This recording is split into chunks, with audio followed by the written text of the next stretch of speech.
Hello everyone and welcome to Dadcast with the man them. Oh, do you know what? It's one of them things where because we've done the Mother's Day special, it feels like so long since we've just sat and just. We're sorry we left you. We miss you. The thing is, I can't imagine how you feel because at least I got to go on the Ross Barnett show and represent. It was weird doing it on my ones, but yeah, shout out to the boys at the Ross Barnett show. Thank you for the hospitality. You will be here soon, but yeah, so Dadcast. With the man. So yeah, as always, I'm joined by this wicked father of two, Kinny, and this other wicked father of two, Jace, looking like Mickey Mouse. Why have you decided to? Do you know, my hair's as people have seen, when we released the trailer, my sister remarked on how you can see on the trailer my hair grows throughout of it. But yeah, it's just too long to just leave out all the time now. So fair enough.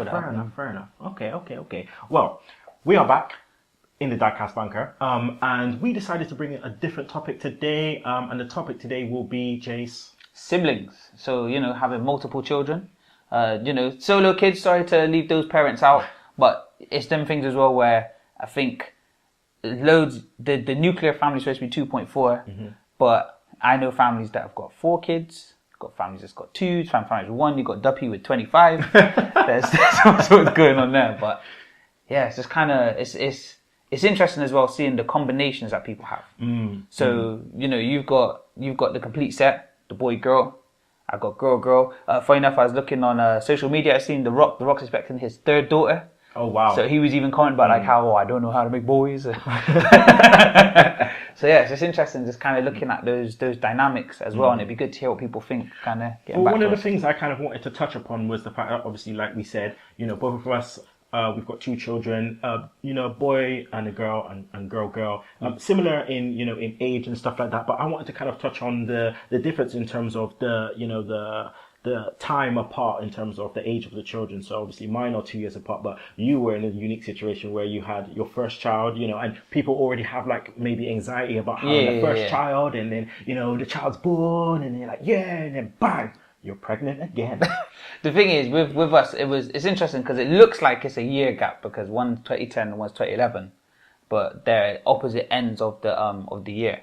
So Jess is the beginning of 2010 and Jada was the end of 2011. So it's not too bad, but it's So one of my boys, Wee Man, I remember when I think he had his son Callum February, then the following year April, I want to say, is when he had his second, and it was just that thing where he was like, we're not ready. But they've done really well, and I think it just kind of shows how adaptable you are. And there was when I used to work where I used to work, my old line manager, and his missus was pregnant, and it was like, I don't know if I want to stop at 2, or if maybe we'll go and have 3, and then she had twins, so it was like that choice is made. But how have you found kind of like? How have you found that Zaya and Keita have been doing recently? Have they... Sorry, I'm just trying to think how to word it. Are you seeing them do certain things that you did with your siblings, or like kind of relationships that were similar with your siblings? There's quite a few of you guys, isn't there? Yeah, it's quite different because my siblings, they're older, so it was only me and my brother, so we had the boy relationship, so it was only me and my brother who were close in age. With Zaire and Keita, I think Zaire has always waited for Keita to be a certain age so that he can kind of have someone to play with and stuff, and, kind of communicate with and stuff. So now they got to a point where they're starting to communicate better, and they'd rather play together than actually watch TV, which is a really, really good thing. But within that, it brings a different dynamic, and this is why I wanted to kind of discuss as well, what it's like for you with girls and girls, because with Zaire and Keita, I need to explain to Zaire that he needs to watch how he talks to Keita, because she's, as she's 3, she's still learning her vocabulary, and the way he reacts to her and the way he speaks to her. No patience. She was then projecting that, at nursery and stuff. So I just have to explain to him, like, you have to watch, because she's thinking that's how people interact. And you need to just watch. And even with me and Cheryl, we need to watch how we're interacting with them, not only together, but individually. No, I see what you mean. The thing that I've found with the girls is that as much as they want to be with each other every waking minute, moment of the day, the more they're with each other, the more they bicker. Because siblings always bicker. But like, for example, this morning, woke up and I could hear the girls kind of squabbling. I'm like, okay, what's the problem? She's got my horse. Oh, well, I want to use it for this. It's like, okay, what are we doing here? So then Jada's like, oh, well, what I'm going to do, Daddy, is we're not getting on, so I'll go play downstairs. She's like, okay, that's fine. That's a good choice. You play downstairs with your stuff, Jess play upstairs. Jada comes downstairs, then Jess comes downstairs to play with her stuff. And it's like, you two's been arguing, and it's like, sometimes you just need that kind of time apart. Yes. But then Jess will do the whole convincing Jada, oh yeah, but if we play, give me one more chance, we can sort it out. And I'm sat down, and then Jess is like saying, oh, you got to make this do this. Or you got to make this. And it's like, Jess, just chill upstairs and play with your things. Or if you play down here, you cannot dictate the way that Jada plays with her toys. And it's trying to get them to do that.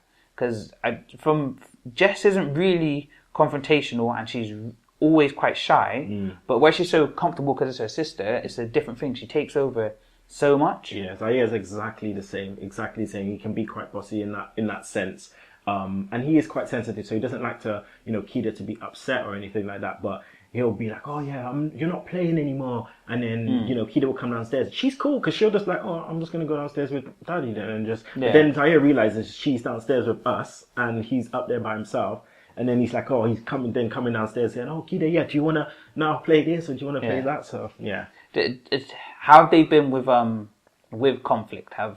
Because I guess the thing with, if you got two boys or two girls, if somebody were to hit somebody, it's like, oh, don't do that. But it's not as bad as, I guess, if Zaire was to hit Keita. Obviously, being the older boy, there is that kind of stereotype with it being a son, supposed to be protective of the sister. Have you guys had any of that? No. Right, so the dynamics between Zaire and Keita, Zaire can be quite bossy, but Keita's quite rough. So she's quite heavy. She can be quite heavy-handed. Like, so she uses it as like a plaything. So if Zaire goes to hug her, she'll like go in head first or whatever. And it's playful, and Zaire knows it's playful. But there'll be times where they hit each other on accident, and they get really upset by it, even though it's an accident. But what Zaire likes to do is he runs away from the situation, so he'll just exit and like not say anything. You know what I mean? Like where Keita's crying, and we need to explain to Zaire, look, just see if she's all right. You know what I mean? It's fine. If it's an accident, it's fine. Just make sure she's all right. Don't just flee. And let us know. Make sure she's all right.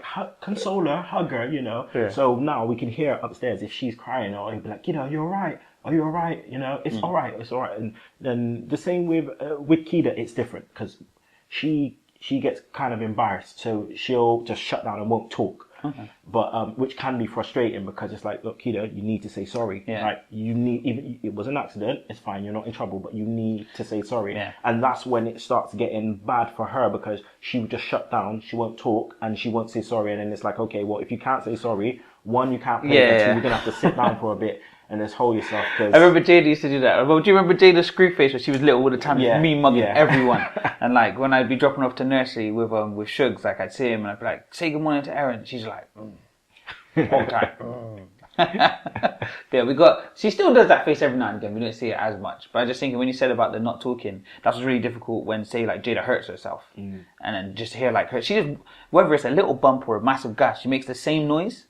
And then sometimes you go in, you can tell if Jess has done it, because if Jada's just hurt herself, Jess is blasé. Oh yeah, she just done this on this. But then if Jess has done it, she's like, well, what happened was that she came in and then this happened and then I didn't mean to, but I punched her in the face. Like, just that kind of ridiculous stuff with Jess all the time, kind of.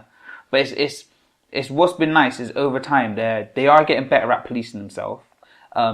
They're becoming more resilient of each other when they do disagree.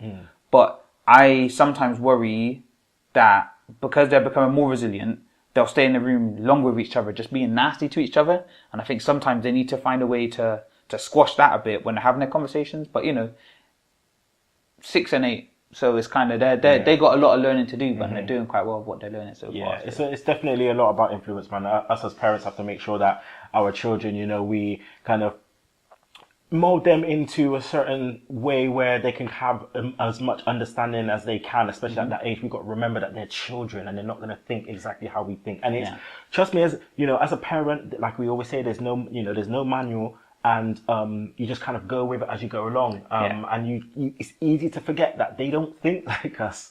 It's very easy, and it can bring frustration. So just bear with them, take your time. So we're going to go to a bit of a break right now, and then we'll be back with more Dadcast with the man then. Make sure you pay attention, because it's how you can subscribe and get more of these guys. Hey guys, do me a favour. We really want to get as many subs as we can. Never miss a show. Click that button. And if you're not on a PC, here's how you do it on your phone. It's quite simple, really. So just take those 2 seconds, hit subscribe, and it'd be much appreciated. Thank you very much. And guess it's back to you in the studio. Okay, so I hope you were paying attention so that you never miss a show. We're going to come back and we're thinking about with our kids and being siblings, just kind of times that it sounds silly, but almost recognized that our kids are siblings. So I don't know if you want to start with a story kind of... Yeah, so Zaire and Keita, as it is, they're 2 years apart. Zaire's at school at the moment, Keita's at nursery. So Keita goes nursery majority of the week. She doesn't experience half terms the same as Zaire does. So Zaire, when he's on half term and he's on half term with his nana, it's up to him whether he wants to spend, time there, whether he wants to stay there or come back, every night. So Zaire decides to, he may stay 2 nights and then come back and then stay another night and then come back and then it's the end of the week. So that means Keita has to stay in the room by herself because they share a room. So one thing we noticed was, obviously, it builds Keita's character when she's by herself because she's got an amazing character, amazing personality, and it comes out a lot more, especially when she's by herself. Yeah. So it was nice to kind of see that. But what we kind of saw was that, we want to see them come back together more as siblings and show the love and stuff like that.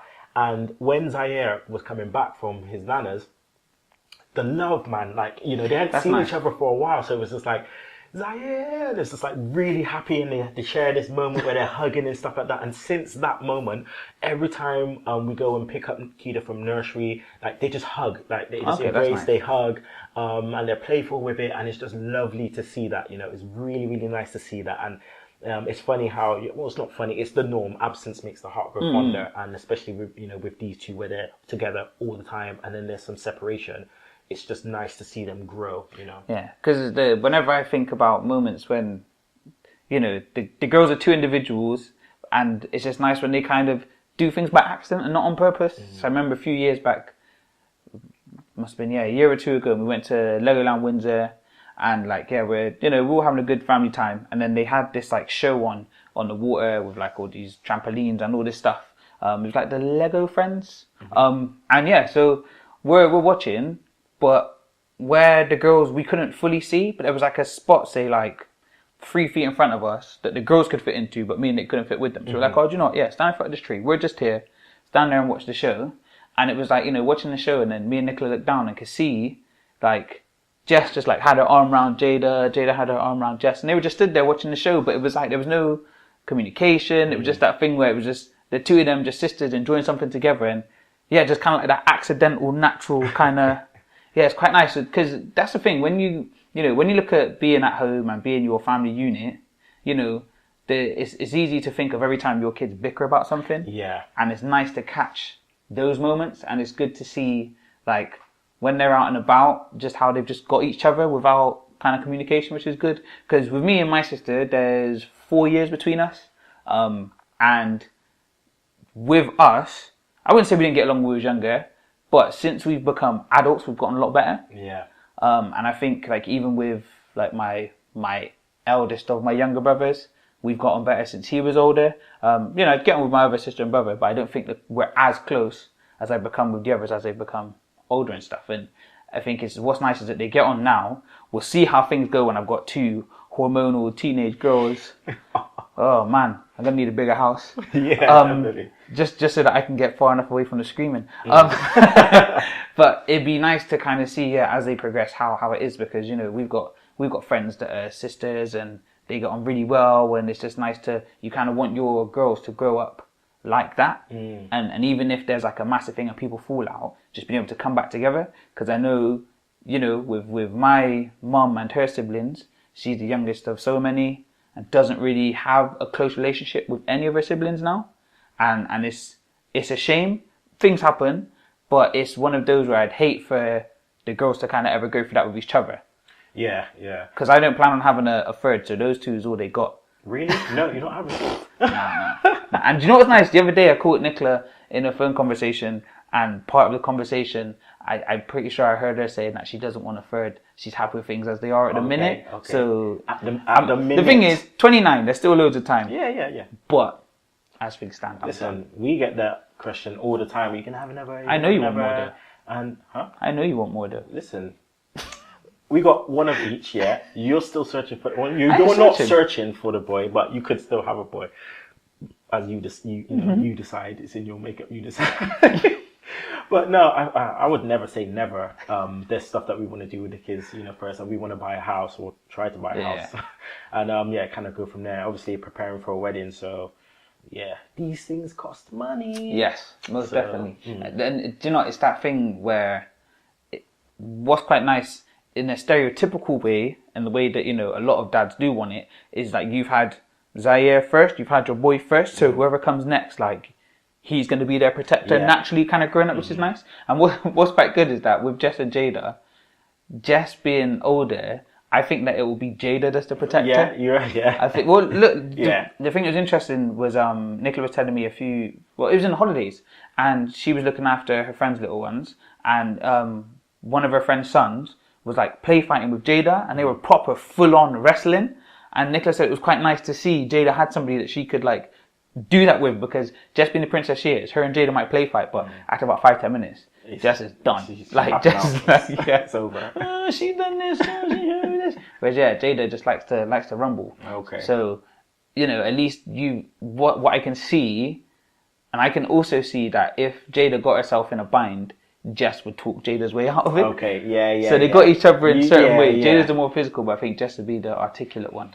Even saying that, like, you know, with Jess and Jada being how many years apart that they are, it would be interesting to see and hear from you guys out there how different it is for, you know, if you have siblings who are, you know, 4 years apart or 6 years apart, you know, even 10 years apart, because what tends to happen, or usually the norm is if parents have 3 children, the first 2 are close in age, and then the last one is like 10 years, you know what I mean, younger. So it'll be interesting in those kind of dynamics. Like myself, I have, you know, more older siblings than I do younger siblings, you know. What's the gap of the oldest to youngest with your siblings? Oh God, okay, so my sister is in her 40s and I'm in my 30s, so it would be probably about maybe 13 years. I'm just gonna say, all you had to do was say age gap. You don't have to like bait out your sister's age. Well, I didn't bait out my sister's age. I just say she's in her. Do you know what? She looks like she's 25, so you could have played it. But do you know what? You don't rate your sister. That's naughty, Kenny. That's naughty. Now, the thing is with me and my siblings, I'm the oldest,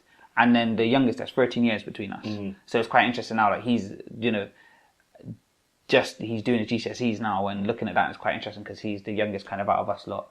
And it's trying to change that perception of who the baby is. Because when you know, Zaire and Keita, Jess and Jada, like, there's not really a gap for anybody to be the baby of the family. Yeah. But then I've got like, you know, we've got friends who've got kids that are so young compared to other ones that are older, and it's just like, it's going to take ages for that youngest one to not be the baby anymore.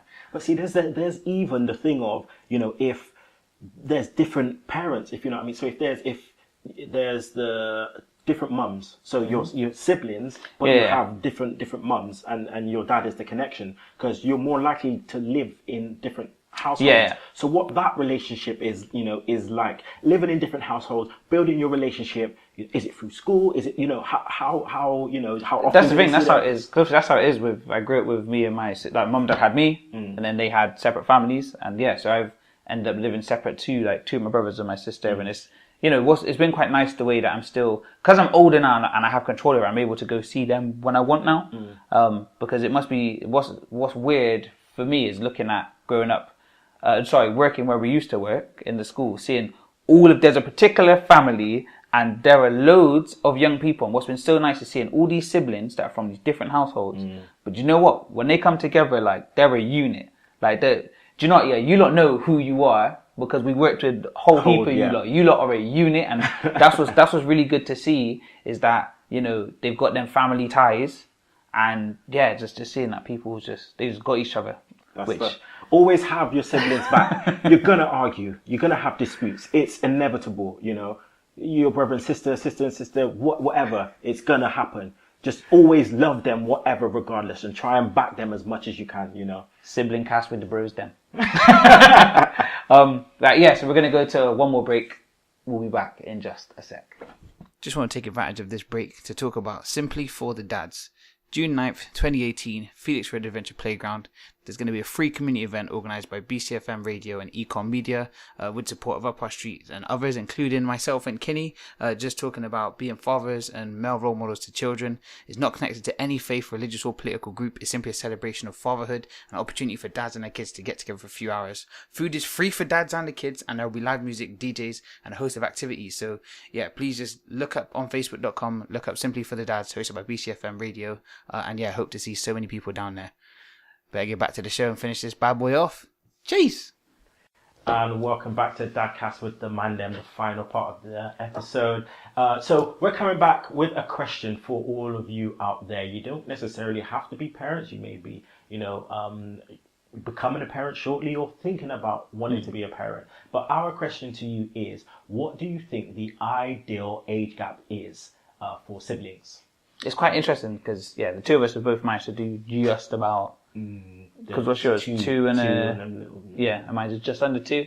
I remember with my friends, Dan and Shara, they're very separate years at school. Had other friends as well that is boy girl, separate years at school, and what do you feel is the perfect age gap? Because we're biased. 2s work quite nicely, so yeah. Well, that's even a story because we thought 3 because Keita, she was planned but a year early.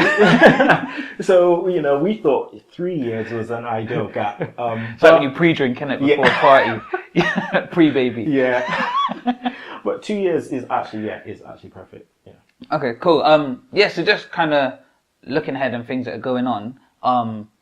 May is quite busy, isn't it? Very, very quite busy. Yeah. Because, it's celebrating sending somebody off into wedding bliss. That's happening at the beginning of the month. Someone put a ring on it. But yeah, we found out that we've been shortlisted to one of the top 3 for the Bristol Diversity Awards 2018, which is quite exciting. It was like the online broadcasters, so that's we're up against Mandemhood. I need to find something on them because I haven't heard about them. That's pretty cool. And then the other one is the Ross Barnett show. So obviously we're with the boys the other week, which is it was just quite good to. So congratulations to all of you other guys who have been nominated. And thank you to all of our watchers. All of the Dadcast with the Mandem followers for nominating us and putting us in a really good position. It's just one of the things that's nice again, where it's just like I'm a bit naive with a lot of things, so I'd heard about the Bristol Diversity Awards. Had no idea when they were coming up and that kind of thing. So to be nominated was great. To be shortlisted is amazing. Because once again, there's people just singing our praises and appreciate it just so much. That will take place on May the 19th. So we will be there at the award ceremony. And, on our next episode, I suppose, or maybe the one after, we will let you know of, the outcome. Is that the week before you get married? That is the week before I get married, yeah. Oh, wow. The weekend before. And then the week after, Kenny's joining that club, the husband club. The husband club, yeah. How are you feeling about that? You know what? I'm feeling good. At the moment, it is stressful, because obviously there's a lot of planning to go into it. There's a lot of planning, and there could be loads of stuff in the background that always plays a part in, the preparation. So, but it hasn't really sunk in yet. I don't think it will sink in until, the week prior, when everything's kind of going to a head. I'm as prepared as I can be. And that's it. This one, I would get married today if I could, put it that way. Yeah, no, I remember feeling a bit like that, just wanting to, come on, we just do this now. Yeah. I want to just, get it done. How do you feel about, have you had any updates from your best man and how he's been organizing things? Okay, so just to let people know, so my best man, and you know who you are, I was his best man for his wedding last year. So I had to obviously organize his stag. We went to the lovely Dublin, which was really, really good. And, I embarrassed him, but I didn't embarrass him too much because I knew that he was going to be my best man. So I'm hoping that he, takes care of me and I am okay. I was a good best man. You're checking my face. I'm not giving you... I was a good best man, and I was a good best man on the day. I made people cry. My speech was amazing. So... I'm hoping he, reciprocates. And I don't know where I'm going on my stag, by the way. Can I ask you, take me away from the stag, with your speech, did you write your speech all by yourself? Just get all by myself, 9 months before the So you didn't outsource to anybody? Nope. Or, Nope. He did it by himself. Yeah. I'm not even going to really go into it. Okay. Is he trying to feed? He's the master of delegation. It's been quite interesting. All right. I know. But I got, I got trying to get some stories. But I'm not sure whether or not to tell him or save them for myself and share them over. Well, I don't know where I'm going on my stag. He knows where I'm going on my stag. It's going to be good. It's going to be nice. He won't let me know. He has mentioned maybe pontins and stuff. That's cool. Skagness, bring it on. As long as I got my boys with me, it's all good. And they get me to the altar on time. That's all good.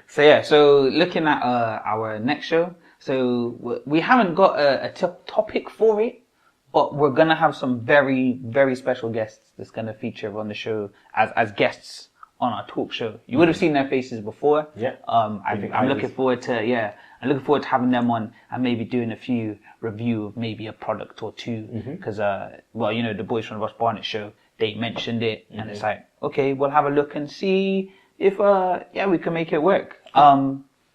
Normally I would go into a dad hack now, and I don't really have a hack around kids as siblings, but I just kind of wanted to share one of my kind of views and a kind of a tip that I've seen, and that's, seeing with my own kids, seeing with other people's kids.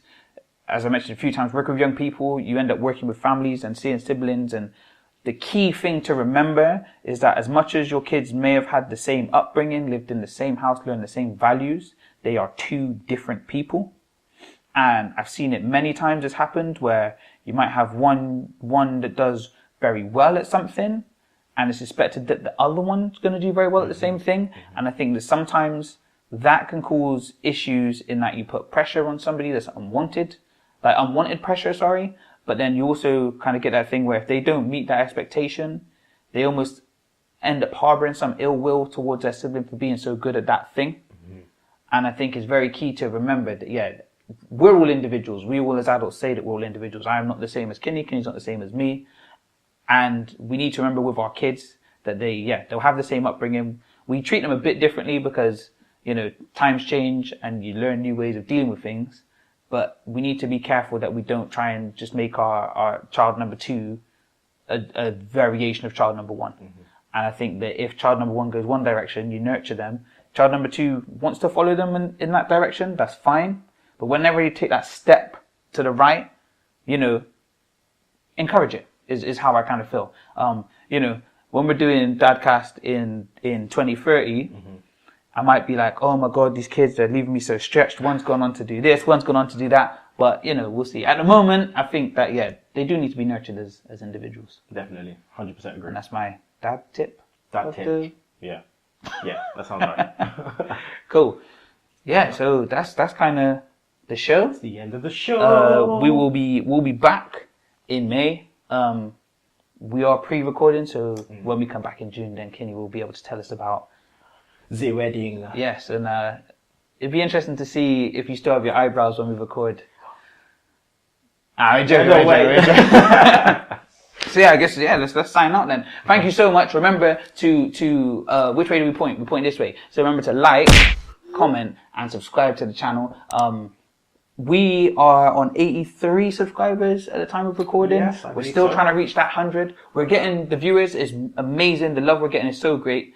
Just need people to subscribe, because if you subscribe, then we can up the channel a bit more.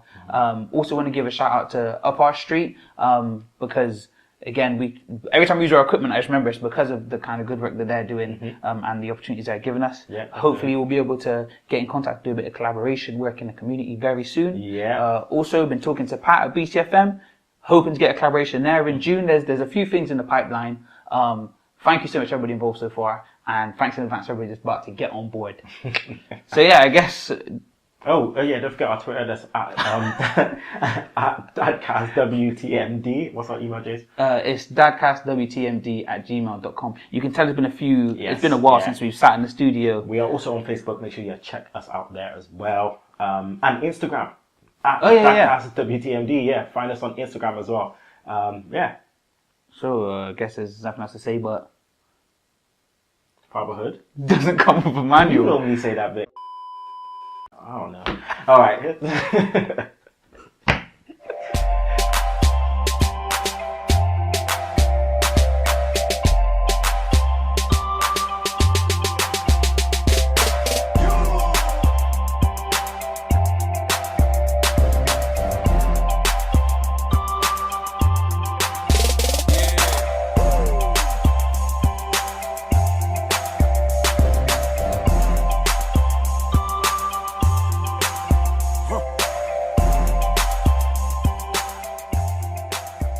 Okay, that was good. That was good. We're such pros. I bet it's much good.